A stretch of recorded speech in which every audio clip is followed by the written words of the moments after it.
Nilalamon ngayon ng apoy ang isang residential area sa Camarines Street, San Roque, Quezon City. Sumiklab ang sunog bandang alas 5 ng umaga. Mabilis na itinaas sa ikalawang alarma ang sunog matapos ang halos 10 minuto. Gawa sa light materials ang mga bahay kaya mabilis na kumalat ang apoy.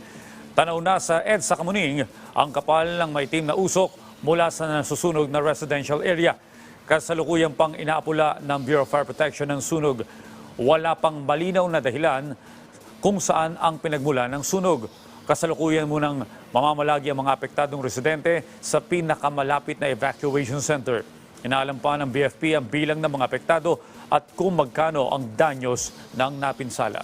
Ang pinakahuling sitwasyon, ihahatid sa atin ni Vel Custodio live. Vel?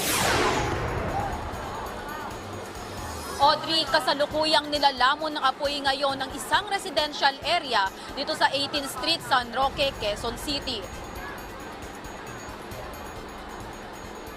Sumiklab ang sunog bandang alas 5 ng umaga. Mabilis na itinaas sa ikalawang alarma ang sunog matapos ang halos 10 minuto. Gawa kasi sa light material sa mga bahay na natupok ng apoy. Tanaw sa EDSA Kamuning ang kapal ng maitim na usok mula sa nasusunog na residential area. Wala pang malinaw na dahilan na pinagmulan ng sunog. Ayon sa mga bumbero, nailikas naman ang mga residente na apektado ng sunog. Tinatayang 30 bahay at 50 pamilya ang apektado ng pagliyab.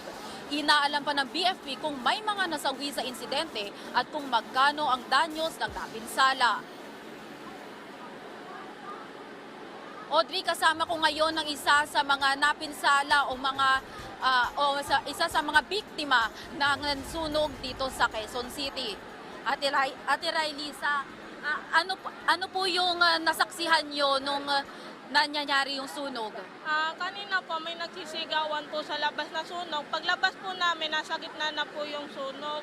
Yung bumalik pa po ako, pagbalik ko po, wala na po, hindi na po kaya, kumalat na po yung sunog. Ano yung panawagan nyo sa ating mga barangay officials, sa mga local government? Ano ba yung mga pangangailangan nyo? May mga nasagip pa ba kayo?